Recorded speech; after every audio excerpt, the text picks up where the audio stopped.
you told me that Donchenko, for example, he beats Anish, he beats the Kwang top level players, 27 to 50 level players. He beats Blue Bomb, he beat Anton, and that he only gets 25 grand. I would probably tell you it's a bit underpaid. Is that your final pick? Remember Yeah. your picks. My picks as well have not been doing so well. I hope this is not taken the wrong way. I'm both equally not surprised that Esipenko is at this stage of the tournament, as I am surprised that Sam is.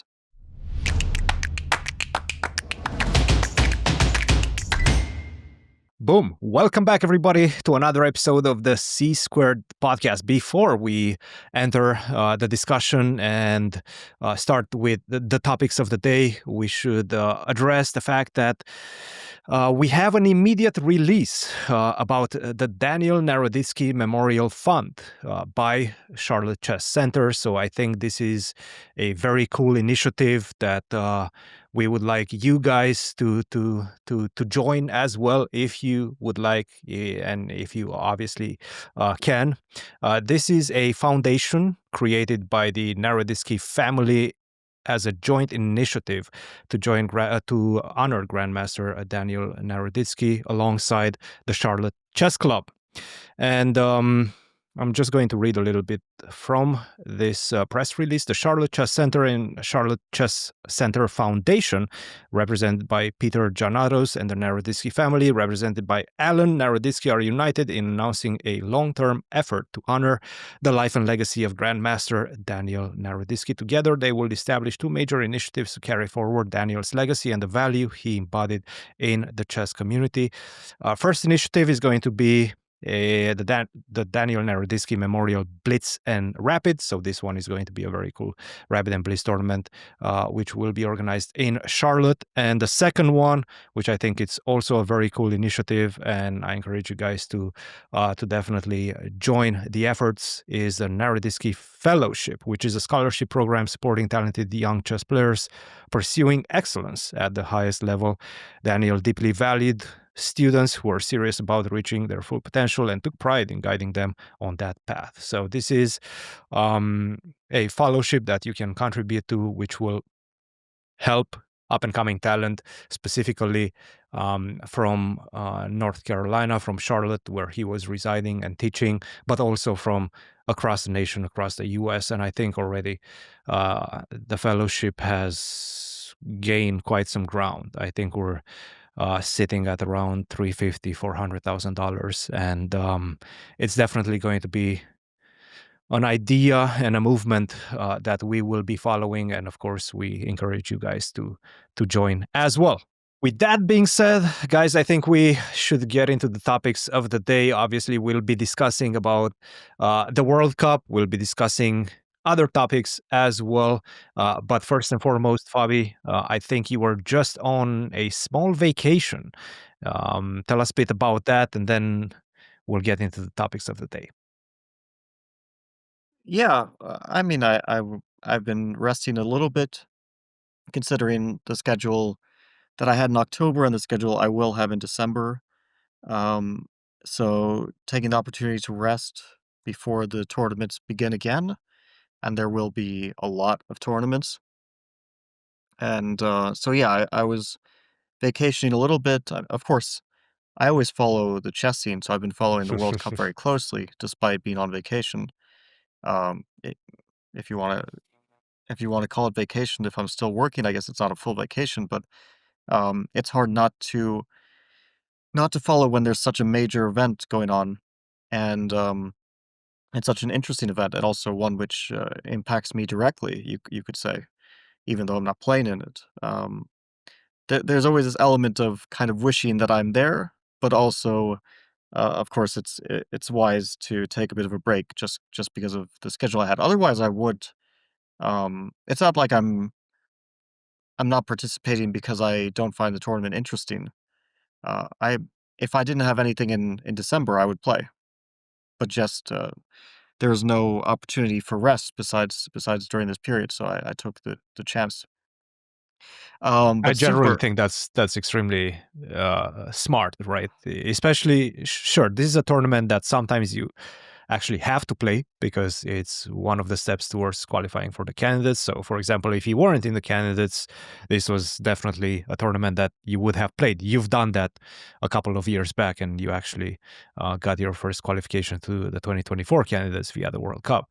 So, but it's such a gruesome event, right? And we're seeing that from the results as well. Yeah, well, it's the nature of the event. Is just that you can only really have 3 happy people. And in the past, it was even less than 3 because the 3 qualification spots is actually a new addition, relatively new. It used to be 2 qualification spots. For example, in 2019, it was only the finalists who qualified, and then there was this match for 3rd place. I think Maxime Bachir-Legrave was playing Yu Yangyi. Maxime won, got 3rd place, but it didn't qualify him for the candidates, although through a rather, kind of strange path, he actually did qualify for the next candidates because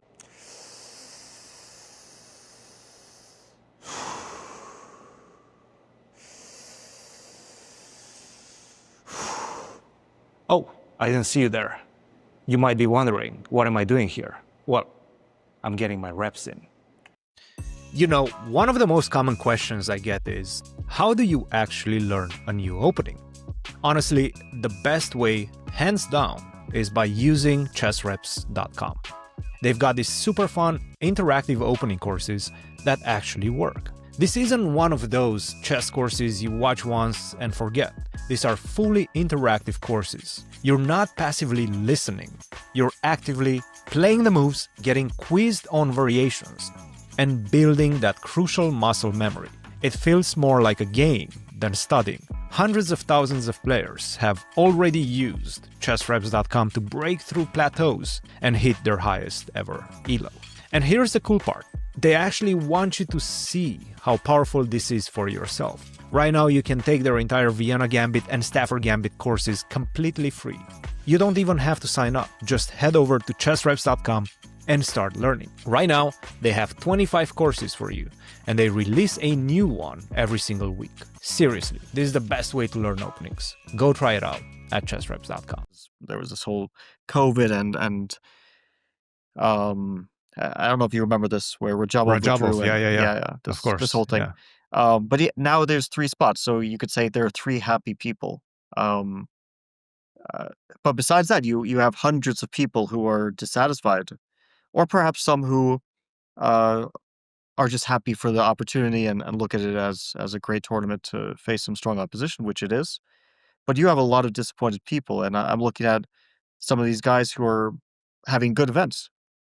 There's no Mm. other way to put it. They're playing well and they're having good events, but still they leave unsatisfied because you only really remember the last, match and the missed opportunity, you could say, like guys like Frederik Svane, um, guy who had a tremendous tournament and beat Kukesh and then was playing Sindarov, had a really tough path and lost to Sindarov. He had a great tournament, and Donchenko, who um, who knocked out Anish and knocked out, who else did he knock out? He knocked out like a I think lot he of good people. defeated not Keimer. It was No, Esipenko who no. defeated Keimer. I'm trying to remember, who did Donchenko beat? Well, first he He beat did beat some Anish. very strong players. Yeah, that was his first big knockout. But after that, Ah, he he beat also no, he didn't beat Yakubboev. Sorry, he he beat beat Lekwang. Lekwang Liam, Yeah. uh, and also Bluebaum, who already qualified for candidates, so maybe it didn't matter as much to him, but still, he had a tremendously tough path. And I mean, he can of course be very happy with his tournament. He played great, but he probably only will think about this last match and what could have been, because it's painful to lose in the quarterfinals when you're very very close to potentially qualifying for candidates. So it's a brutal event. You can play great and still be left unsatisfied. Um, and that's just how it is. But that's also the nature of sports in general is that you have a few happy people, or sometimes only one happy person, and a lot of really um, disappointed people in the end. That's just how it is. Yeah. Now, the financial aspect of the World Cup is quite enticing as well. If you do get eliminated in round 5, which is Donchenko, for example, he leaves home with $25,000. That's a lot of league games. That's a lot of money for most chess players in today's economy. So it's definitely also very enticing from that perspective. But of course, the grand prize, let's say, is the candidate spot, because once you achieve that, so many other doors open. So yes, there will be some disappointed players, but also, once that disappointment, let's say, sets in and kind of dissipates, then you should be quite proud of yourself for making it so far. Round 5, that is. A lot of upsets. I have to say that Yes. if you told me that Donchenko, for example, he beats Ani, she beats Aquanliam, top level players, 2750 level players. He beats Blue Bomb, he beat Anton, and then he only gets 25 grand. I would probably tell you it's a bit underpaid. That's my impression, at least. I mean, it's a good payday, sure, From but your perspective, the amount of I mean, skill you need to get that far, and absolutely. then you only get 25 grand. I mean, it's not a tournament for great money in my opinion, because a lot of players also go away with nothing, because they have expenses as well, and eliminated in round 1, that's a lot of it's not half people, because some people are automatically qualified to round 2, um, but you have, like, a large portion of the tournament just basically makes back their flight cost and so on. So, um, yeah, I wouldn't say it's a tournament for money, it's more the dream, right? The chance Mm. to however small the chance may be, the chance to get to the candidates is what these guys are playing for. Yeah, I guess if you do start comparing it to other tournaments, especially the ones that are popping off online, like the Comet Championship, where first place gets $40,000 in a weekend, yeah, that's that's quite a difference in skill level, let's say, or just a different type of skill level. But yes, of course, the dream of qualifying top 3 is still alive for some of the players. 4 of them potentially after this coming round, but one of them already is. By the way, we are recording this during the quarterfinals. The quarterfinals second day has just finished. We're going to go into the tiebreaks, but one player already qualified to the semifinals, and that is Nodirbek Yakubboev, who I would say had an easier path. Would you say that as well? So he got Gabriel Sargsyan in the previous round, round 5. In round 4, let's see, who did he get? He got Pranav, and obviously a very strong player, but um, not Dubov, for example, or something along those lines. And right now defeated Donchenko. He's in the semis, and he has a great chance to make it to the candidates. And let's discuss the other quarterfinals as well, because the tiebreaks are tomorrow. Sindaro versus Jose Martinez. Jaspem 1-1 going in the tiebreaks. Sam Shankland versus Esipenko 1-1 going in the tiebreaks. And Wei versus Arjun Erigaisi. That's the big one. That's the huge clash. Obviously 2750 plus, both of the players, top 10 players. And they're about to clash in the tiebreaks tomorrow. How do you see these 3 unfold? And perhaps we'll go into the past a little bit in the previous rounds after that as well. But let's start with this one. Yeah, we will Semifinalists have from to go your in the past perspective. because, we made some predictions, and as it turned out, not very good ones, especially on No, my end. well, mine So also. yeah, so first of all, the guys who will make the semifinals, there's gonna be 4 of them, and one, as you mentioned, Yakubboev is in, which means that he has a really high chance of making the candidates. He has to win 1 out of 2 matches. Um, from his point of view, hopefully the first one, because, losing the first one, then you start to feel very nervous, right?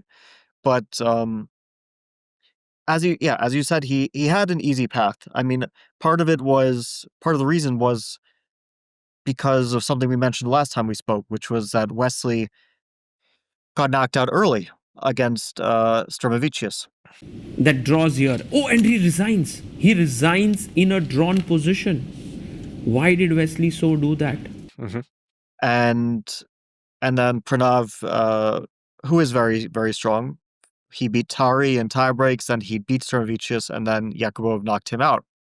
But the top seed in that bracket, in the section, you can call it section 5, I think it was Wesley, and that's a tough hurdle to get past. So Yakubboev kind of avoided that, which isn't to say that he got an easy path or anything, but certainly you would find Wesley on paper to be the strongest amongst all these players here, right? Yep. And then also after that, he did beat Huschenbeth, who's a strong grandmaster. Then he beat Van Nguyen, who is Mm-hmm. like 2650 GM as Very well. strong player. Mm-hmm. And then he beat Pranav. And then after that, I think he actually got, in my view, at this point, like it's a very good pairing to get Sargsyan at this stage in the tournament. I mean, Sargsyan is very strong, but he's around like 2620 these days. And in the 5th round, I mean, you can't really, like, you're going to be playing a top grandmaster, and to be not playing someone who's like absolutely top 10 is already very fortunate. And then he also and he's also not at his prime. And just to kind of drill down the point that you made, in round 5, Svein, Sindarov, Hare Krishna, Jaspem, Lekwang, Donchenko, Daniel Dubov, Sam Shankland, Alexei Grebnev. Okay, that's somewhat of an accessible one as well. Esipenko, Wei, Sam Sevian, Levan Aronian, and Arjun Erigaisi, all absolute killers, and somewhat at the top of their game. Like even Grebnev, he's the Russian champion right now. He's up and coming, and I think he's a bit higher rated than Sargsyan as well. So, yeah, that was a great pairing. Well, Grebnev is tough. He's like 19. He beat Maxima. I was actually very impressed with how he beat Maxima. I thought it was a very professional display. Very, very, very professional and rapid. I mean, he won a nice game with white, and then with black, just like prep, just killed the game. Okay, Maxime ran right into the prep. You could say unlucky, or you could say badly prepared, whatever you want. But from Grebnev's point of view, obviously very, very professional and strong display. And then there was this match, really, really tough, and one of the most interesting matches from a sportive point of view, between Donchenko and Lekwang Liam. And of course, on paper, Lekwang Liam is a significant favorite. And I don't think that many people would have bet on Donchenko. But Donchenko actually had this like incredible ability to basically win every game with black. So he was always ahead in the match. Like he just won with black again and again and again. The only problem was that after each win with black, Lekwang Liam was able to strike back with the black pieces on demand multiple times, which is very, very difficult and very surprising, because normally it just doesn't happen. Maybe it happens once, but it doesn't happen twice. And so it was a very nervy match. And then probably the best thing that could have happened to Donchenko happened. He drew with black instead of winning with black. And now he wasn't in that psychological position where he needs to draw, and then he just won with white.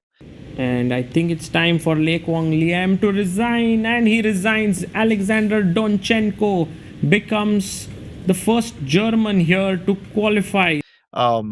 In a pretty clean clinical game. Actually, he used an idea I developed 3 years ago, which I played against first Samuel Savian and then against Jan Nepomniachtchi, and he used that idea in Blitz and won the match.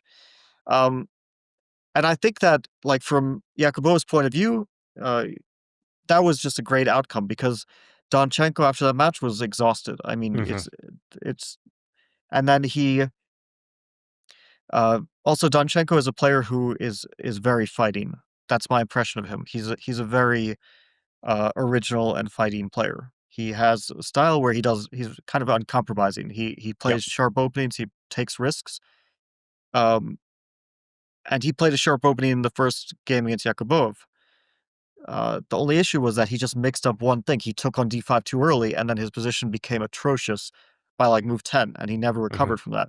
But definitely at that point in the tournament, he was just tired.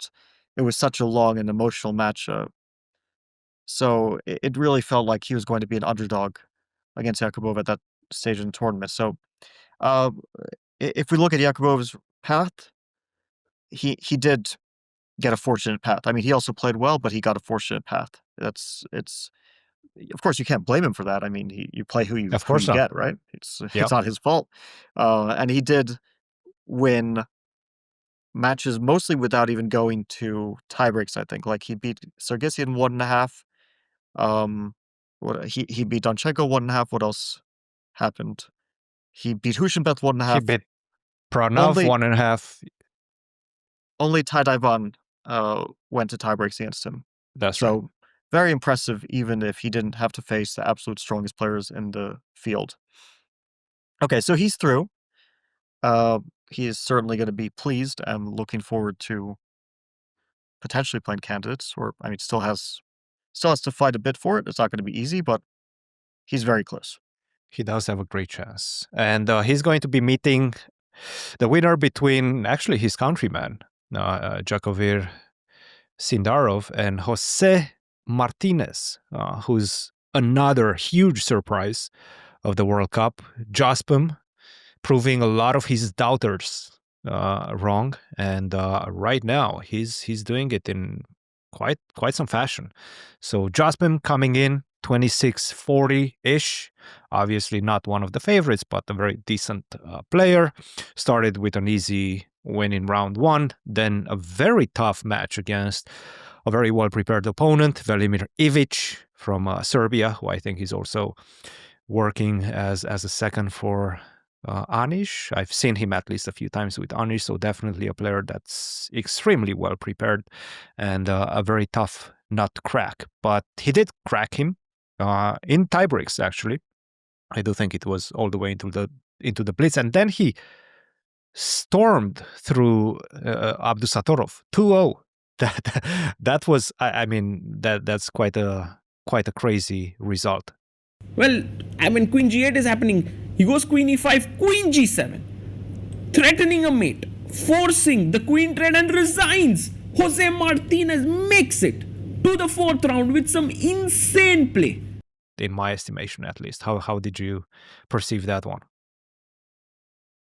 Yeah, so Jose Martinez, I think more commonly known as Jaspum because of his chess.com username. He's not a player who's known so much over the board, right? He's known a lot for online chess. But over the board, he doesn't play too much. And surprisingly, his toughest match to get to this point was against Ivic. It was a very close match, draw, until the end. Then in Blitz, he took it, and it's not a super big surprise because in Blitz, you would consider him a favorite. But that was a close match and could have gone either way. And then after that, yeah, he played Nodirbek, who is clearly the on-paper favorite in his entire section. I mean, Nodirbek has been 2780, has been 2790, whatever. He's been top 5 in the world, probably higher than top 5 at some point. He was world rapid champion years ago, even. So people would naturally expect that Nodirbek just clears this section out. But it really came down to this first game where Jaspum played a unusual opening, a risky opening. It was brave choice. It turned out very well. Although perhaps a bit results oriented to say that because it was risky, could have backfired. And I think he even said as much. He said like my position was bad and I was worried, or more than worried. But at some point in the middle game, it went from much better for white, for Nodirbek, to things just collapsed. It just happened very quickly. Things just fell apart. To be fair, it was a sharp position, so things can fall apart. But it wasn't. I mean, once you lose with white, it's just a desperate situation. And Jose, to his credit, he seems to have a very, very good ability to play well in a must-draw situation with white, especially. He did that also in the next match. I mean, the reason he beat Nodirbek 2-0 is because at some point Nodirbek had, like, I mean, he was never better in the game. and Nodirbek was never better. He was always a bit worse, and then at some point it was going towards a draw. Like there was a repetition, and Nodirbek just couldn't take it. He had to from a position point of view, but he couldn't take it, so he just lost instead because the choice was between a draw and a loss. And I mean, you could criticize him for not taking the draw, but the tournament is a knockout, so you just you do anything not to lose the match. So he went through that very impressive match, and then even better was the second match against Caruana. The first game with Black, he basically played very clinical, just dominating, just beat him cleanly with Black. And then, to be fair, the second game with White, I mean, Caruana was absolutely desperate and probably didn't believe in his chances and just went to like a +4 position out of the opening. And Jose could have won, but I guess decided to do, you could say, the professional thing. I mean, I think he could have won the game if he had tried, but he decided to do the professional approach and just force a draw in a winning position. Although he did say he didn't see a clear win, so maybe if he had seen a clear win, he would have taken it. But that was, I mean, those two matches, it really did feel, aside from that first game against Nodirbek, that he was just very in control. And then he won another tough match against Hare Krishna, who actually was having a great tournament, had a great tournament. I mean, did very well overall. We showed his nice game he won in the Petrov. He actually played a bunch of good matches, and then this match went to tiebreaks. And although the match was close because there were a lot of draws, I think that Jose was never worse, and kind of just always in control. And once he got a chance with the black pieces, he took it and just won the match in the rapid. So that was a close but a pretty clean match. Jose Martinez has played an endgame brilliancy, and to do that against a player like Hare Krishna, who's known and famed for his endgame, is amazing. Just goes to show how versatile this youngster is. He wins it. And now he has to play Sindarov, and they're tied, and they're going to rapid.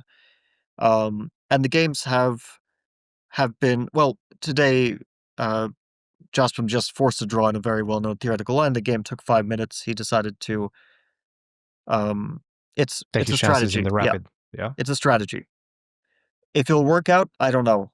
It's one of those things. If it works out, then it looks like a genius. If it doesn't work out, then looks like maybe he should have played more ambitiously with White. But you could call this a toss-up. If forced to bet on it, I would probably put money on Sindarov.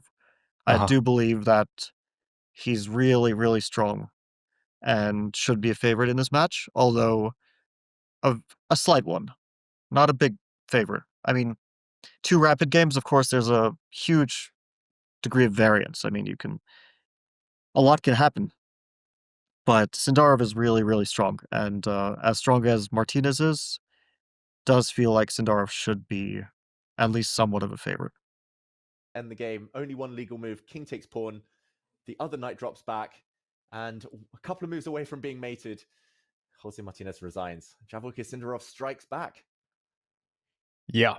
And Sindarov, a player that has been surging. I think he's about 27-20. If he makes it, and if he gets closer to the candidates, I think he's going to get closer to that number 1 spot in Uzbekistan as well, that right now Abdusattorov is holding for a long time. But Sindarov is definitely starting to look like a very serious contender to lead the pack in Uzbekistan, which would be somewhat of a surprise because Abdusattorov has been considered one of the top guys for a long time and one of the World Championship contenders as well. But right now he's losing some steam. Obviously, he's been a bit inconsistent this year, lost about 20 rating points in the World Cup by itself. So Sindarov definitely looking good, but still a lot to play for. Who do you get in this match? You said Sindarov. Is that your final pick? Remember your picks. My picks as well have not been doing so well, but we haven't gotten well, the thing is, when the tournament is like just beginning, and then to be honest, I'm just picking kind of randomly for fun. Yeah. We always pick Hans because Why not? Yeah, it's always it's not that it's funny. I mean, Hans is a fine pick. Like he's 27-30 player. He can of course get top 3. Um, but it's also a bit for the content. Let's be real as well. Yeah. My other picks, well, the Hans pick was just so bad because he immediately lost. And should probably mention that he I lost was just about to to ask you.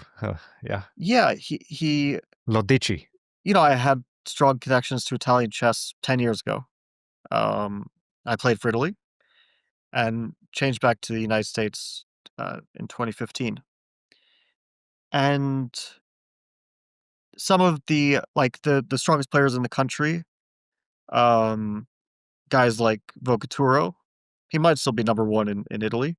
Um, Duvernay, of course, for a very long time, Godeno was the best Italian player. I mean, legend of Italian chess.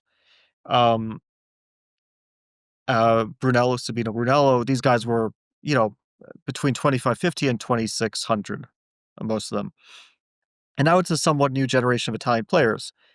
And it feels like Lodici is now coming up as the best Italian chess player. I mean, we're mostly judging based on the World Cup, but he had an incredible run. So when I picked Hans, they were playing a tiebreak, which I said like Hans is a huge favorite, and actually Lodici just won it uh, without much sweat. You could even say. I mean, there was some danger, but um, he won with white, drew with black and rapid, and that was it. He looked good. So Lodici just seconds away from qualifying to the 3rd round. And a draw has been agreed. Lorenzo wins, and look at that celebration there by him. He has just knocked out Hans Niemann from the FIDE World Cup. He looked good. That was a really good performance. I mean, he has good openings. He was outplaying people. He was fighting very well. It seems like there weren't very noticeable weaknesses in his play, aside from some nervousness and time trouble, which almost caused him trouble against Hans. But of course, nervousness and time trouble is very common and natural. And then against Mickey, he played Mickey Adams next. He was actually in huge trouble in both games, but he ended up saving the first one and then winning the second one from a very bad position. And he just looked like he was fighting really well. Good position, bad position. It was working out for him. And after that, there was like some other good matches that he played. There was, I think he won one more match. He lost, right? Or I think after Mickey he lost, but maybe I'm wrong. Wait, was it immediately after Mickey? I thought he won one more. But let me try to find. Oh, him. you're right. Okay, so he played this marathon match against Sam Sevian, which the reason I wasn't even sure if he won or lost was because it was so close. I was watching it. It went to rapid again, and then it was a very tight affair. But he actually struck back. Like there was this one game he lost where he was actually up a rook, but it was difficult, and then he missed like a queen sack, and then Sevian took the game. Yep. But then he struck back in the next game. Yep. And then he won the game. Yes. Yeah. And then I think this was already in the Blitz. He won the first game, and then Sevian struck back in the second, but it was also a close game. And then they exchanged wins again, and then it went to Armageddon, which he eventually lost. But he was actually, I wouldn't even say that, like it was basically a 50-50 match. That was a and great Sevian match. is a really good rapid player, and he's a 2700 player. I mean, he's a 2700 rated player. Yeah. So the fact that it went to Armageddon, he lost. It can happen basically to anyone. But definitely one of the best underdog performances in the World Cup. So I was impressed. Very impressed. I never played with him because by the time he got good, I was already playing for the United States. But definitely a very promising player in Italian chess. Promising for sure. I've seen some instances of genius from him, and already last year I remember seeing him at the Olympiad. I was doing commentary at that one, and I do vividly remember this game that he defeated Anish with quite a dominant performance. I think he finished in about 25, 30 moves. Like, he forced resignation very quickly with very precise play. I think it was against Anish. I hope I'm not mistaken in that regard. But he's definitely a player that seems to not be afraid of players rated 2,700 and up, which is something that for 2,500 rated players is something very difficult to overcome, that fear of much higher rated opponents. He's definitely a player that doesn't seem to be too worried about that, and he embraces the opportunity, and definitely one of the leaders of Italian chess, alongside, I know, Sonis is also a very good player, and a bunch of others around that age. Cool. All right. So, and then we get to, wait, where are we right now? To the other quarterfinals. Let's talk about that as well. Sam Shankland versus Andriy Esipenko. Shankland, quite some quotes. I think he said he's exercising some demons after losing against Karyakin in the quarterfinals in 2021. I'm banishing some demons. I was in the quarterfinals in 2021. I've lost so many games in my life. That's part of being a top athlete. I will forget every single one except for the 2021 quarterfinals. I will take that match to my grave. After winning the first game, so obviously those are the demons that he's talking about. He really saw himself through to the semis. He did not make it in that one. Right now he has a pretty good opportunity against Andriy Esipenko, but a big match he won against Dubov, and he won it in rapid. Dubov's whole shtick, whole strategy in this World Cup seems to have been, let's try to get to the rapids and win in the rapids, because he's obviously one of the best in rapid chess. It didn't work out against Sam Shankland. It did work out against Prague. I want you to talk about that interview he had. He said he prepared for 10 minutes on his phone, did not open his laptop against Prague, because you simply cannot get an opening advantage with the white pieces. Is that... What do you make of that, Fabi? Preparing for like 2 classical games against Prague took me like 10 minutes with the phone altogether. I didn't even use my laptop. I did it for the first time during the match, like in between the games today. I face Prague, and I mean, he's the one who probably spends like day and night looking at stuff. I mean, he still fails to like pose a single problem with white. So maybe like it's not about me. Anyway, I mean, it's a short distance. It's kind of hard to, I mean, like all the matches are tough at this stage. So it's kind of hard to tell. I mean, maybe I played a little bit better, maybe not. Anyway, it's very much about luck, I think. And also, someone beautiful wanted me to win this exact match badly for some reason, so I'm happy to deliver. I actually, like, when I heard the quote, and then I think people made a big deal out of it. Yes. Although I say people, I don't know who these accounts on Twitter are, for example. I don't know if they're real people or what they are. So I use the term people because I don't know what else to refer to them at. I mean, like, I don't know if they're just trying to farm engagement, they're trying to create drama. But when it comes to the opinions that you see on the internet, very often, I'm not even sure if they're genuinely held beliefs that people have, or just because the internet kind of caters to this, trying to say controversial things and get people to react. Now, what Dubov said to me just sounded like it's impossible to prepare against Prague. So what's the point?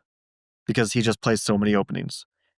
So rather than get tired and waste your time, maybe just being rested is more important. That's what I took out of it. I have prepared a lot for Prague, including in a match. Besides the freestyle match we played, which obviously takes no preparation, there was this World Cup match we played 2 years ago. And yeah, it's tough to prepare against him. He has a very wide, varied repertoire. He plays a lot of stuff, and the more that the more experience he gets, the more openings he plays. Okay, there's a lot of people who have his style. It's generally what young players do. Arjun, for example, clearly same kind of style of preparation. I actually also have the same style of preparation in many ways, so it's not only the really young guys who do it. Nodirbek, for example. On the other hand, you can see certain preferences if you really go deep into their games. You can see some lines where, like, you expect, okay, they can play anything here because, um, if you look at, for example, what Prague can do against Rui Lopez, yeah, he could probably play like 8 different variations. It's going to be tough to prepare all of them. Now, is my approach to just not prepare at all? I don't know, but I also don't really feel like preparing for 8 different systems. Um, Now, in some other variations, he might have a more clear direction where you can potentially try to target him. It's not easy, but there are going to be places where he's more broad and some places where he's more narrow. That's basically the state of modern preparation. On the other hand, I would never blame someone for just saying, basically, screw it. Uh, I'm not going to prepare. We'll just play over the board. And to be honest, it very often has the same effect. You can prepare for 8 hours and get no very advantage. You can prepare for nothing and get an advantage. It's just sometimes a little bit of luck is needed.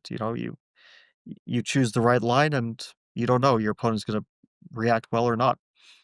Isn't that Uh, somewhat of a gamble, though, when especially I'm talking when he's playing black? Because with the black pieces, you need to first and foremost equalize. Isn't that a bit dangerous to just not prepare and hope that your line or your, I don't know, whatever you have in mind in terms of preparation, in terms of what you're going to play is going to actually work? Because if it doesn't, and if your opponent actually knows what he's doing, it's very likely that he's going to be able to create some serious danger for you. okay, well let's think about Dubov. The guy is a Yes. martial player, Yes. and he's good. He has his repertoire which he's going to fall back on for the tournament.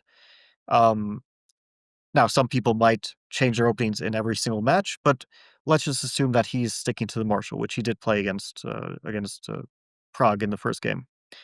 Now, if he's sticking to his repertoire, the preparation that he would do is basically just repeating his files to make sure that he remembers the openings. He's probably not going to be trying to find new ideas because that's not the job with Black. If you're just sticking to your repertoire and you have things prepared, then uh, most likely the job is just to remember your stuff.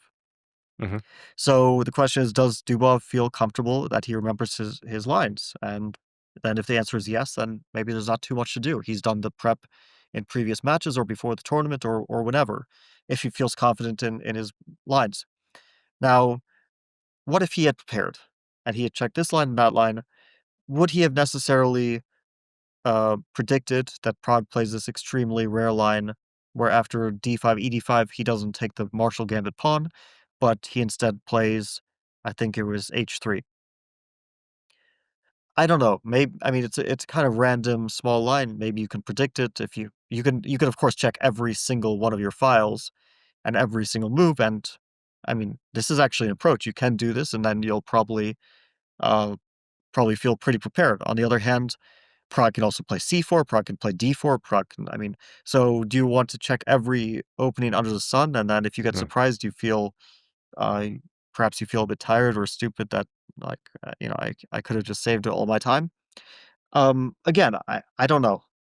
I do believe that when he said he didn't prepare, that he actually didn't prepare. I think that he was speaking honestly, and I think Oh, 100%. Yeah. he, eh, the reason he did that was not, he wasn't saying it as a slight to Prague. He was saying it because basically Prague is unpredictable to the point where he felt it's impossible to prepare against him.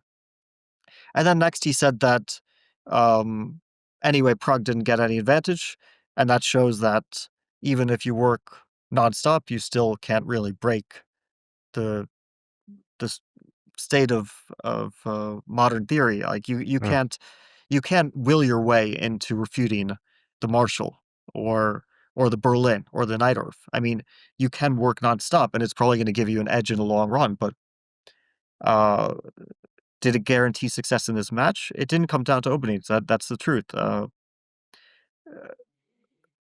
But just because he didn't prepare specifically for this match doesn't mean he doesn't work on openings. And of course, he's falling back on his extensive experience and knowledge in the openings that he does know. And also because uh, he plays openings that are extremely reliable and Mhm. solid. If the Mhm. guy was a King's Indian player, if he was a Nidorf player, then probably he would have to be a bit more cautious. But if you're playing the Marshall, things can't really go so wrong. If you're playing, for example, the um, D45, C46, inviting the Carlsbad, things can't go so wrong. You can get a bit worse, but it's never going to be a disaster. If you play the King's Indian, the Grunfeld, you can have an opening disaster if you don't know your lines. But that's also how, like, if you look at how Magnus models his openings, he doesn't basically go for things where he has to remember or he's screwed. Mhm. Um, he did do it with the Sveshnikov. But that's a match situation. That's a completely different setting, right? And I then think that was also obviously, when he was more intensively working on openings rather than right. now, where I think he's falling back on the Marshall, and no matter what you prepare, you're just not going to ever find ideas that will break the Marshall. Right. Your best bet is basically get a small advantage, a bit of a surprise. All right, that's an opening success.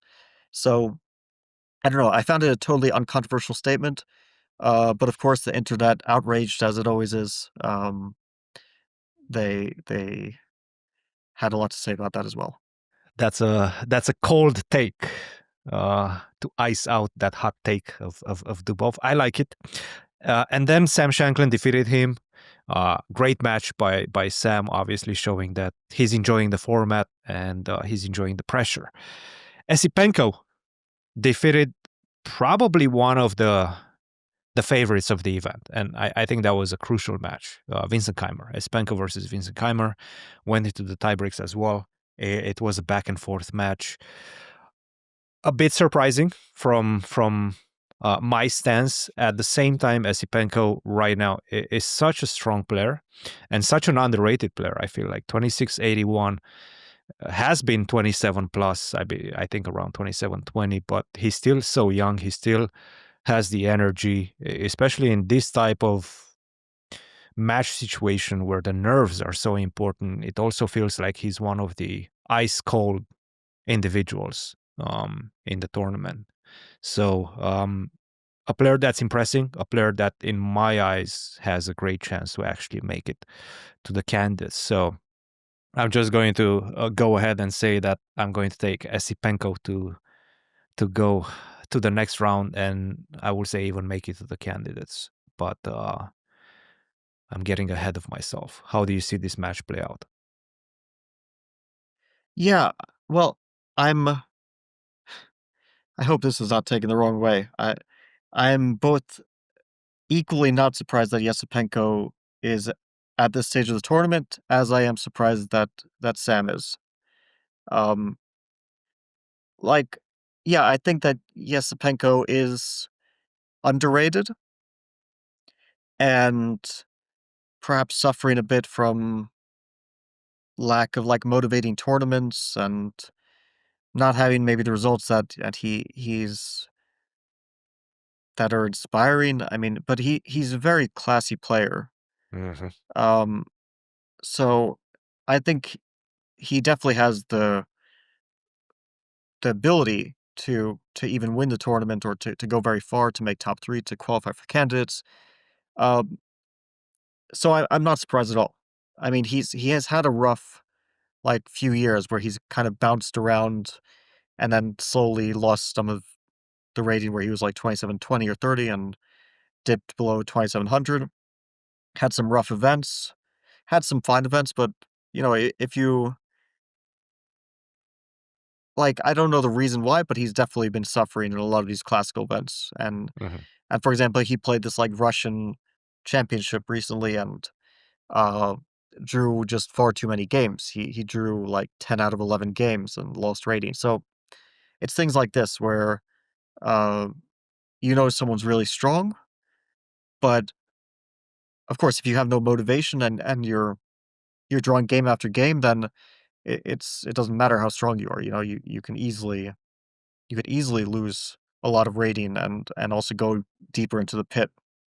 Um, so like I thought the match against Keimer, especially in Rapid, just like a complete toss up. I mean, wasn't surprised that he won. I wouldn't be surprised if Keimer won. They're both really strong, and in a 2-game Rapid match, just felt like a very very close match. For Keimer, it was certainly a heartbreak because he actually had a good event. Um, he's been on a really good run. I mean, he's 2780 or so.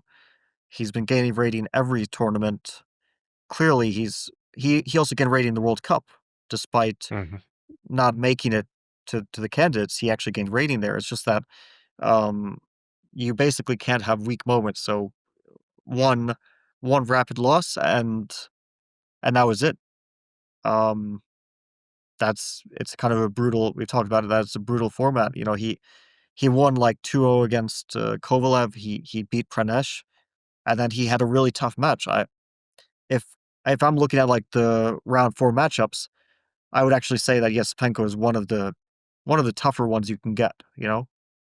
There's no easy ones, but 100%. Yeah. definitely one of the tougher ones you can get. So,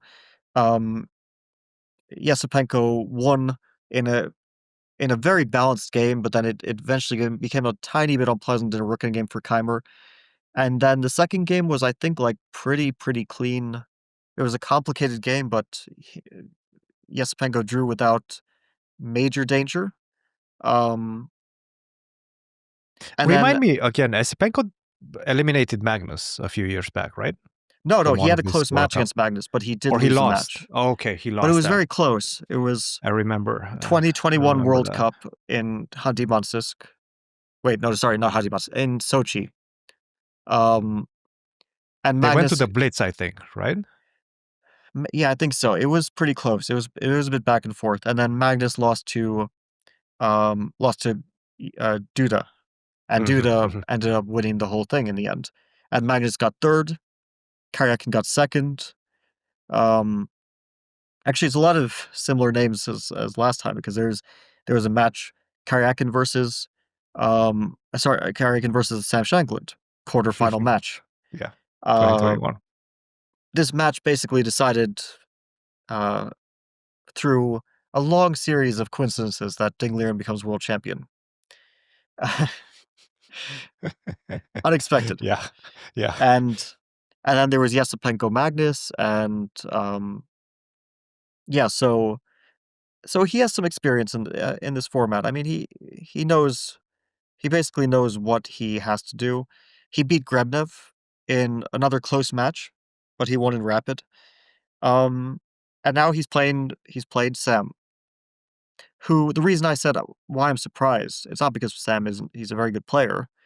He was very close to beating Karyakin and making it to semifinals 4 years ago.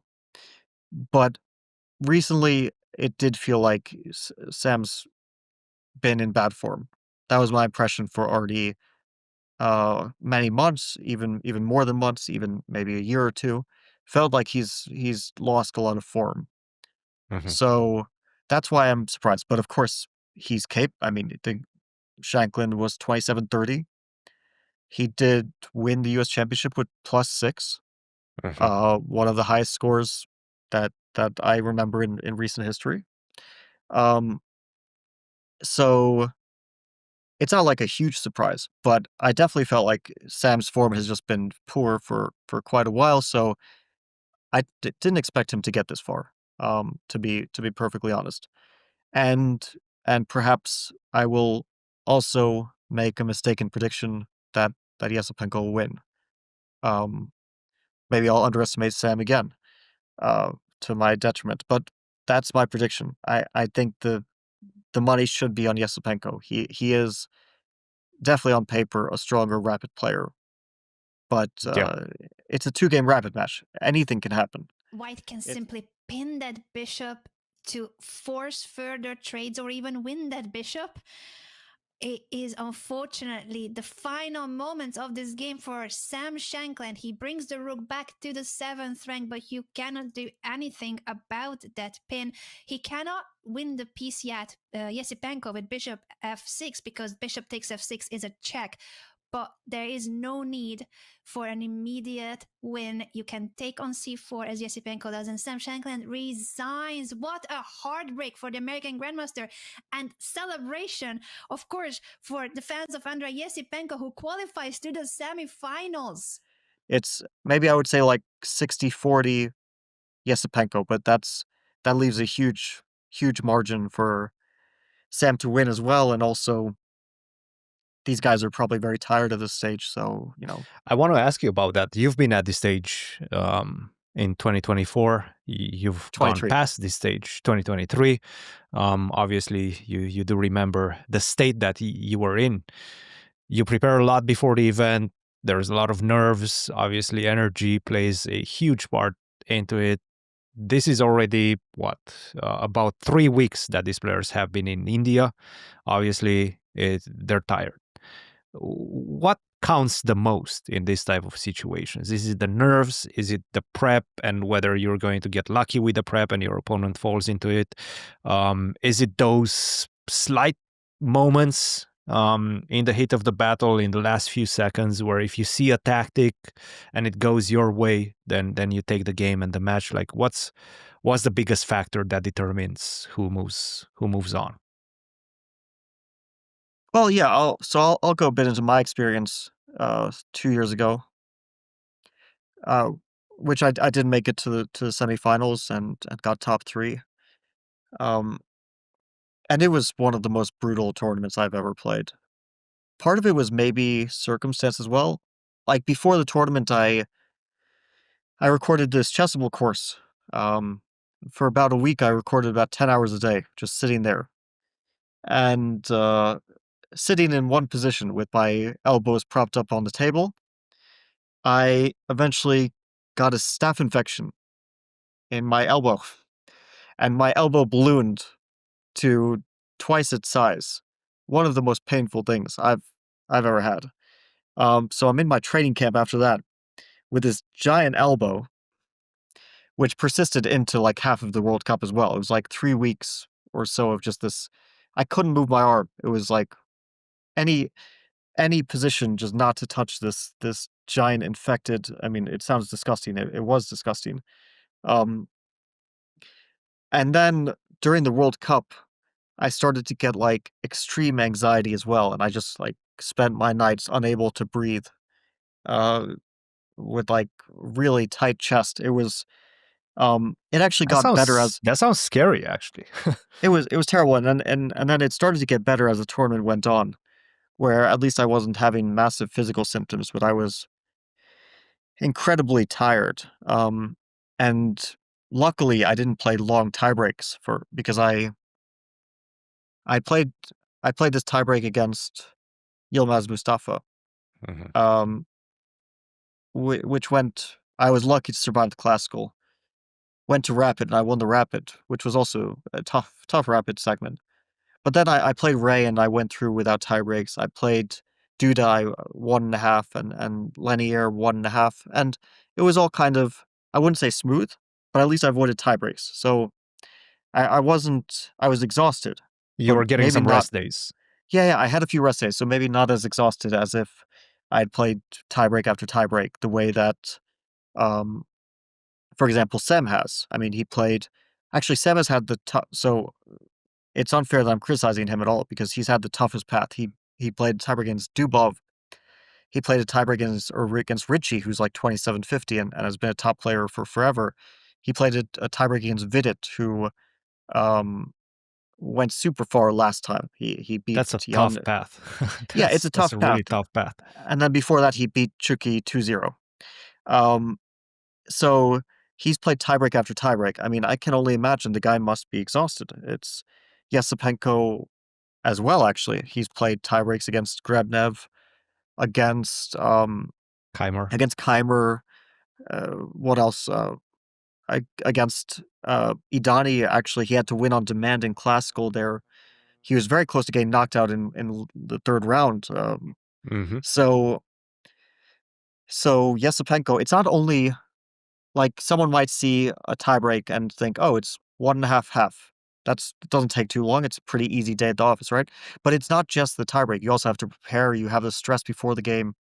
You have the waiting in between the game. You have to think, like, if you win your first game, you have to think, uh, what do I do now? I'm in a must draw. What opening do I play?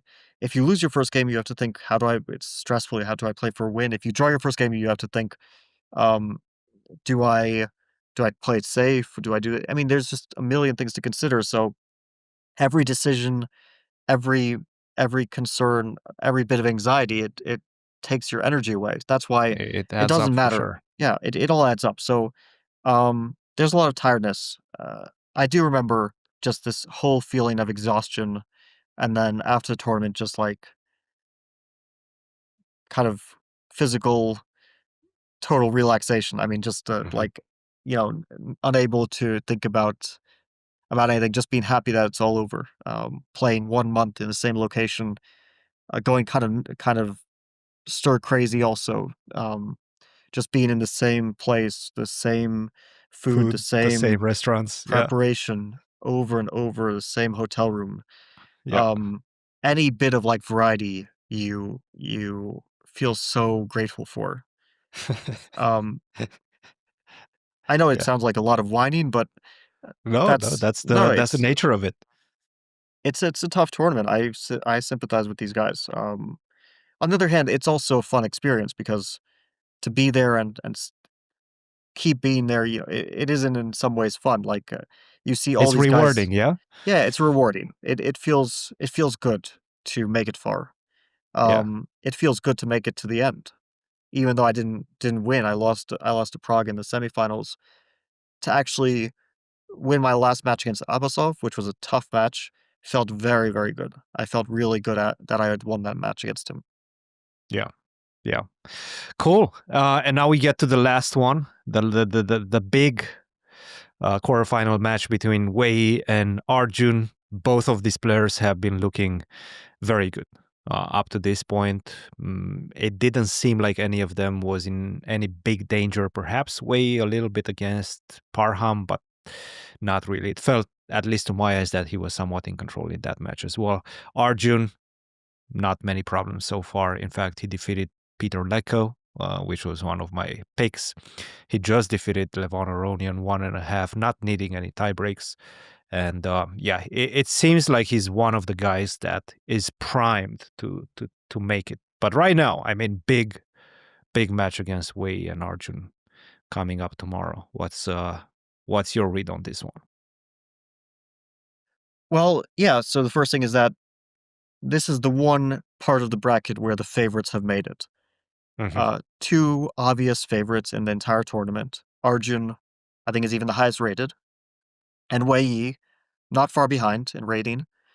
Uh, they This is the toughest bracket. Arjun had to beat Levon, who is also, you could say, another one of the favorites. Maybe not entirely by rating, but still by pedigree, and you just understand that Levon can win this tournament. And he was one of my picks, so Yeah. unfortunately, I was sad to see him knocked out, but it was against Arjun. I mean, they had the most brutal bracket. Wei, Arjun, Levon. Um, it was a really tough side of it because none of the favorites got knocked out, especially. So Arjun actually won a really. It felt like a really controlled match against Levon. I mean, in the first game with White, he was better, but Levon defended well. And it was just a good, well played game. And then in the second game, he just knew the opening very well. He got a slight advantage with Black. He actually missed some chances to even like win on the spot on 2 occasions, but they were not so easy. But still, he had those chances. And then the third chance he just took, but it was always unpleasant for LeBron. I always had like a bad feeling looking at this position. I felt like the strategic danger is super high. The dark squares, the weak d4 pawn, the awful light square bishop that has no scope. So that was an impressive match, I thought. Very, very nice match. And then Wei, he did have, I don't know if he was like in huge danger against Parham, but honestly, it was a long match, and against Parham, you never know, right? The Yeah. guy's dangerous. He's very dangerous. Yeah. So Yeah. they both kind of went through the gauntlet already, but they now have to beat a top player. They both have the same task, and it would be totally normal to see them both in the final, but only one of them can make it to the semifinal. Now, today, Arjun actually had a golden opportunity to win. I guess we can probably get up like an analysis board or something, but I'll just tell you there was one moment We the definitely game will follow your analysis. Yes. where after like Wei Yi was already stumbling a bit in an objectively slightly unpleasant position. He played Queen C6. Arjun quickly played Knight D2. This was already desperately difficult for Black to hold. And then Knight D7, objectively losing move. And then after Rook takes C3, Arjun had Bishop takes D5, which is a move that you notice immediately because if Black takes it, then you win a rook, and if Black doesn't take it, then you take on C3, take and win a pawn. You know, you may not 100% win it, but you're up a pawn, so it's pretty good chances. You probably have like 80, 85% chance that you just clean up, right, with the extra pawn and more time.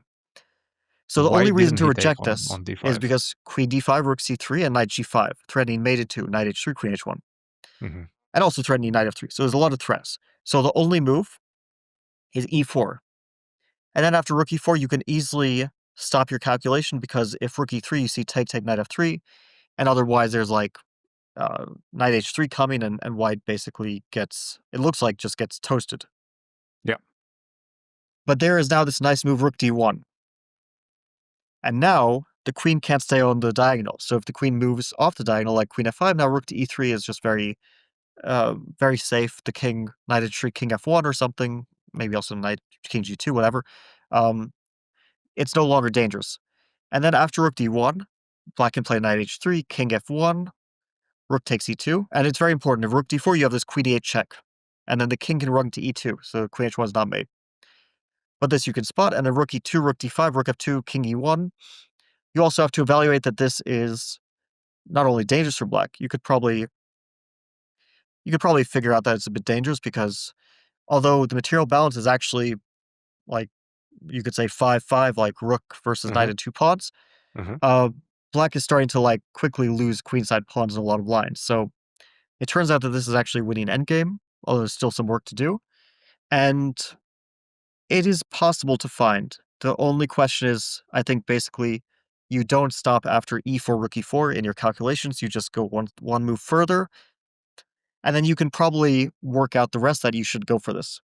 I think He did spend basically, about 6 minutes at this point, so he definitely calculated it.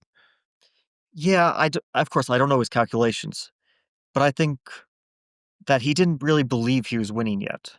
If someone told him he's winning, of course, he just calculates this line. I think boom, boom, boom, finds everything very easy. But you never have someone telling you that. And so he probably thought I'm slightly better, which Queen D2, his move is slightly better for White. Indeed. But clearly Queen D2 is not a winning move. It's a move for some advantage. It's a safer move, but also lower advantage, smaller advantage. Well, yeah, the difference basically between winning probably the game and drawing the game. I think you could say in hindsight. Now, what's the mistake here? Of course, you consider Bishop takes D5. The only question is how much. When you meet the resistance in your calculation, how far do you go? And I think he basically, because he didn't really believe in it, he didn't go all the way. And he probably saw like E4, Rook E4, Rook E3, Knight H3, or Rook E3 take a Knight F3, and then he figured, okay, this is not working out. So it's a mistake. It's both possible to solve and possible to miss. And very often this makes a difference between a win and a draw.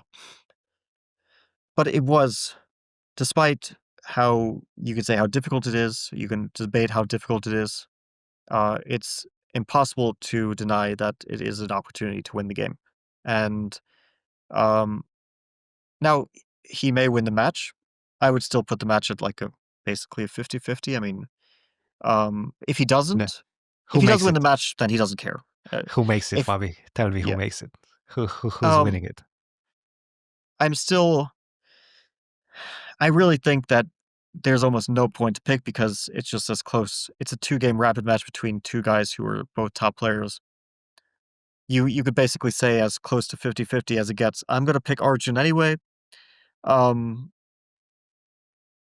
but with the caveat that it's 50-50. There's no good answer in this scenario. You're taking Um, Arjun. Okay. Look. You know what? I'll take Wei. Just because, honestly, I do feel like Arjun has the better chance and perhaps a little bit of momentum as well. But I'm going to go with Wei, and Wei is such a nice cold customer in general, and it feels like the nerves don't touch him. Arjun is somewhat the same, but tomorrow is going to be a titanic battle, I think, between these two Of guys. course, Arjun with the white pieces against Wei Yi. The advantage for Wei Yi has increased massively, David. Bishop b7 still met by rook h3 check. That's the key idea, but he's reaching for his rook. Oh, Doesn't find it where not finding. It's such a complicated endgame with no time on the clock. Bishop to c6. Now Arjun makes a mistake too, according to the computer, but who can blame them when everything is so messy and they have no time to think? Miracle now will be the one who progresses to the semi-finals. It's the last couple of moves of this game. The queen goes back, cutting off the white king. We'll see checkmate to end it. And there we go. The handshake. Arjun Erigaisi goes out. Wei Yi moves on. At this point, nobody doesn't feel the nerves, and Wei, even in this game, you could see he felt the nerves because from like let's say move 18, the position is kind of not much is happening. It's a bit sterile, perhaps you could say. It's a bit quiet, and then by move 21, he's objectively losing. So to go from just equality 1 hour on the clock, kind of a little bit uneventful of a position, to losing in 3 moves shows undoubtedly nerves. I mean, and he was tanking for like on move 20. He spent, I think, nearly 40 minutes, and the move wasn't very good. It was already a bit unpleasant. And actually, the commentators, I was watching Peter Lako, Jan Gustafsson. They said after Arjun's 20th move, Queen E2, which is a very nice move, they said this is a very dangerous situation for Wei Yi, which was correct, as it turned out. They recognize the danger. But to go from the position after move 18, just look at this position, and then losing 3 moves later shows that clearly nerves are affecting Wei Yi as well. And Arjun, he does always look very cool, but he can get nervous. I mean, it's also, I mean, these guys are basically fighting. This match is a spot for the candidates. Whoever wins, I'm pretty sure, is going to candidates. I don't think that the winner of this match is going to lose 2 matches in a row after that. So potentially the winner of this match is the winner of the World Cup as well. I think very likely. So yeah, it's going to be a nervy match. I'm gonna pick Arjun, match. but you pick Wei. I don't think that's a bad pick either. I'll take Wei just because I wanna have some rivalry between the two of us, and we might as well not pick the same players. Cool, Wei, Arjun for you. Esipenko, you know what? I'll pick Shankland. I'll pick Shankland in that one. And you picked Sindarov. I cannot go against Sindarov against Jaspem. I'm going to go with Sindarov as well. Cool. That's a beautiful prediction. Last, and I think we dissected the World Cup quite at length. Cyprus. The candidates are coming to Cyprus. That's somewhat of a surprise. I did not expect it. To be honest, I did not think too much about where it's going to be, but it has been decided it will be in Cyprus in April next year. Expectations from that one, at least the walks are going to be more enjoyable than Toronto. I'm happy with the news of the location. Actually, I think that like Anish recently said we complain a bit too much. which is probably Well, true. I don't know if you want to revisit that episode, but yes, he did. He did. But Do I'm you not have going something to add to that? I mean, the thing is, like, I always consider Europe is just in general. It's easiest for everyone to get to. Um, and like when we play in North America, it's very difficult for all the Asian players to travel there. And Mhm. when we play in Asia, it's very difficult for all the North American players to travel there, or Mhm. South American players as well. Um, but Europe is kind of right in the middle. It's not too difficult for anyone to get anywhere in Europe, I think, except for Uh, Australians, um, who No I don't Australians believe in the there's candidates. any Australians likely to play in this candidates. And so, okay, also the weather will be very good. I've never been to Cyprus, and I'm trying to cross a few countries off my list, and Cyprus is an interesting one. Um,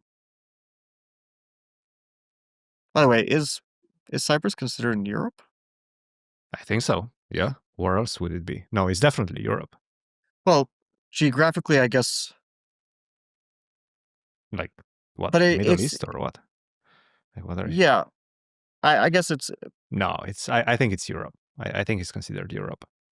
I mean, definitely geopolitically, it is. Yes. Maybe I shouldn't be. Maybe this is not a discussion to get into. Why not? No, but yeah, it should be a good one.